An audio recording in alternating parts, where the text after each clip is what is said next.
Welcome to episode 12 of March Malcontent. Our first match is going to be between Mythra and Pac-Man.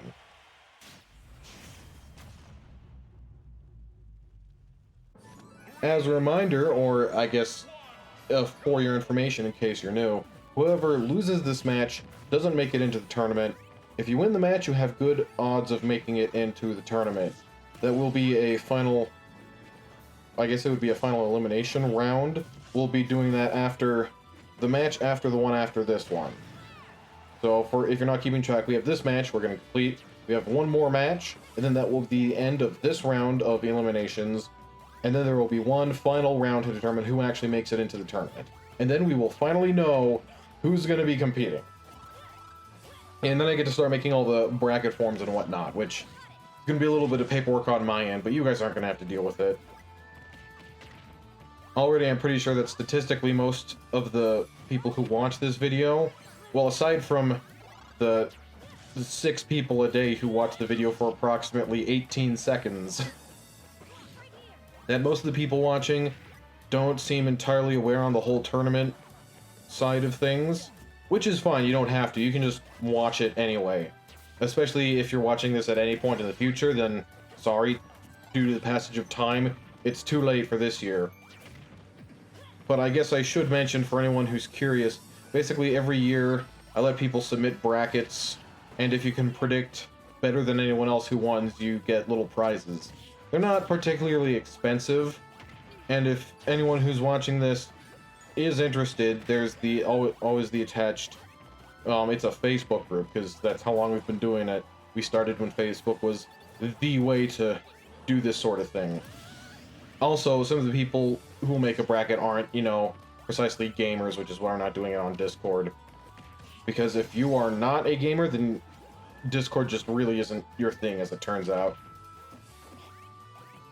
But anyways, yes, since it's pretty much an open invite, anyone's allowed to make a bracket. If you do want to pick up a prize for your bracket, then you have to actually pick it up.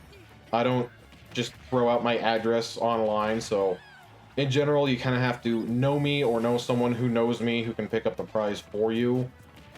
And again, these are like dollar prizes, so if you want, you could pay to get it shipped to your location, but if you're paying $10 for shipping, it's really not worth it. It's more, the prizes are more supposed to be just a little incentive to get people invested in the whole tournament thing.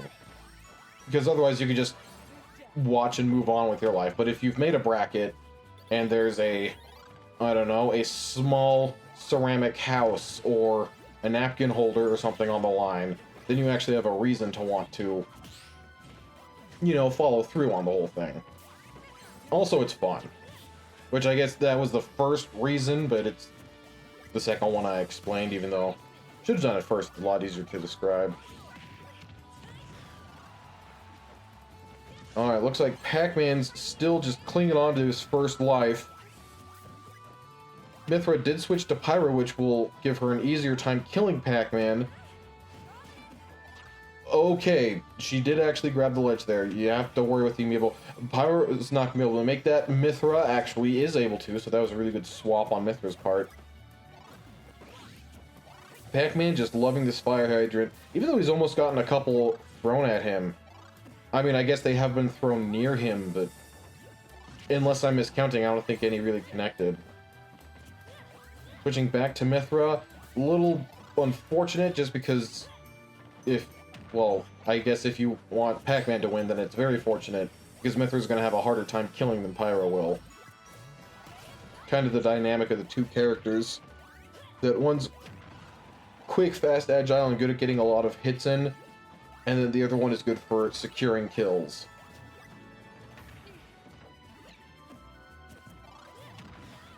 Hydrant near the side of the stage is not going to kill. Forward air. Looks like it will. Mythra's not able to touch the trampoline. That means Mythra has been eliminated. But you will be seeing Pac-Man in, I don't know, about 6 minutes for the final match. Alright, and that brings us to Squirtle against Ness.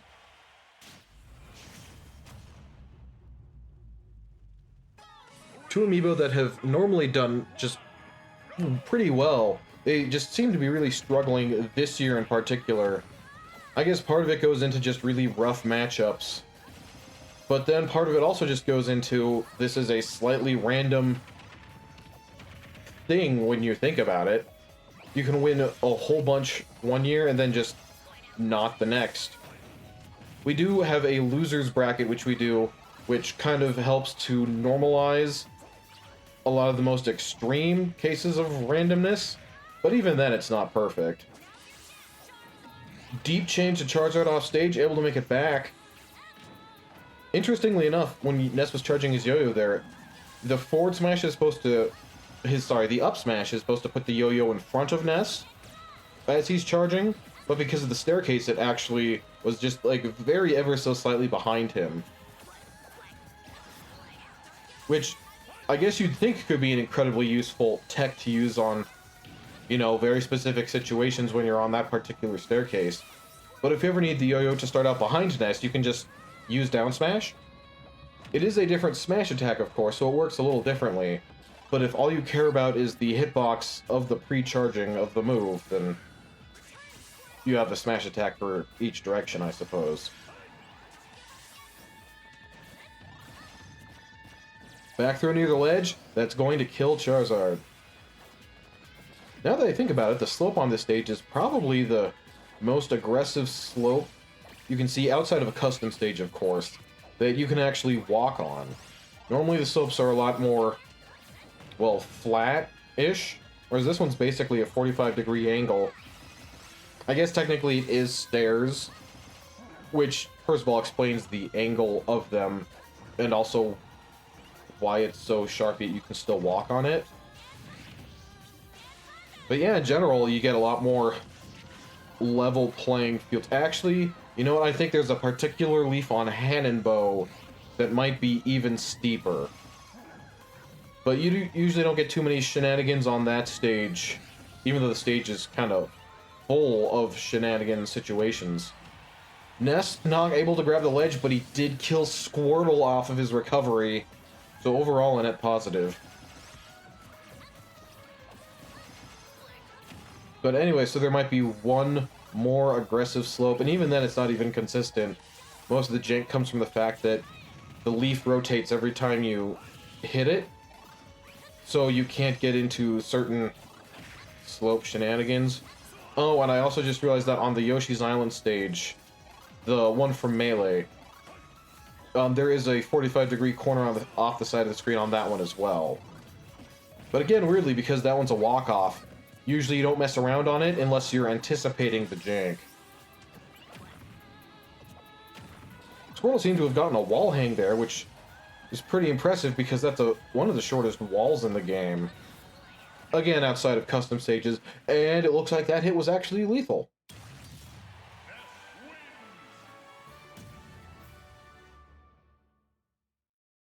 Alright, that leads us to the final match of the March Malcontent preseason, even though by the time you're watching this, it's probably halfway through April.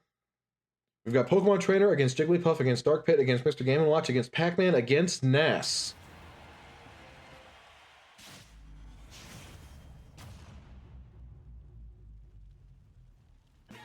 So how this works is going to be, since we have 4 spots left and 6 remaining amiibo, instead of paring it down to 3 who make it and then having a 3-way tie for the last one, we're just going to have a 6-way free-for-all. First 2 eliminated don't make it into the tournament, and the last 4 alive do make it in.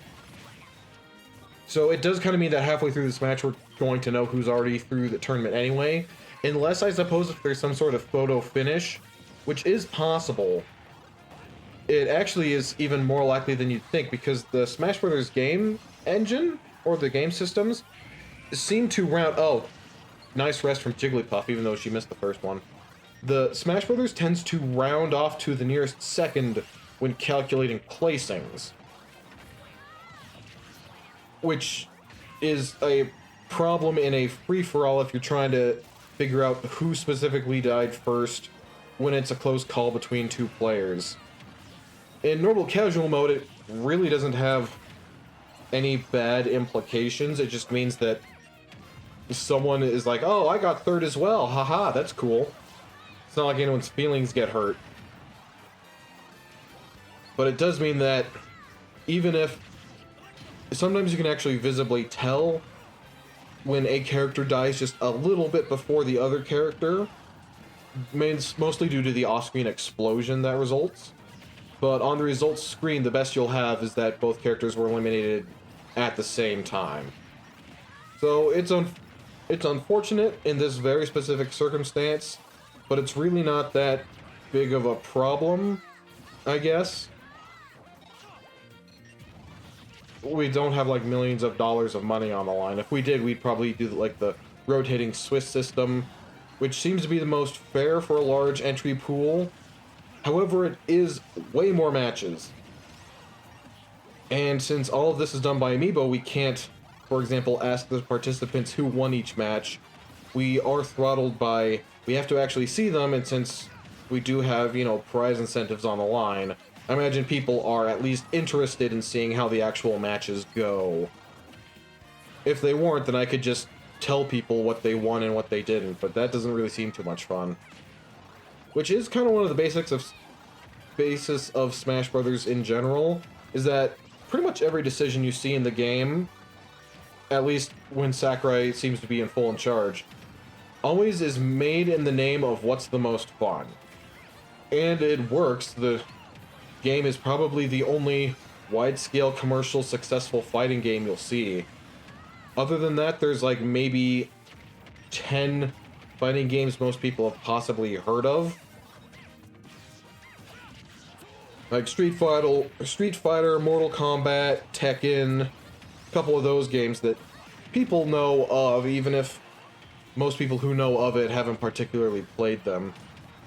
I mean, I can't say I've played them too much, but also that's because I can't go to a game night and load up Mortal Kombat with 4 friends and smack them all across the screen. Oh, okay, we got our first elimination. Looks like it's Dark Pit. Dark Pit will not be making it, and Mr. Game & Watch. I must not have been looking when... Well, I was looking at Dark Pit, actually, when that happened. So Dark Pit and Mr. Game & Watch are not going to be making it into April Anger. So I guess start planning out your brackets, even though, if I did this right, brackets should be up soon after this video gets posted. Oh, Pac-Man actually had a life to spare there. I guess he's probably favored to win this match. But yes, that does mean all of the 4 remaining characters you can see on screen will be in the tournament.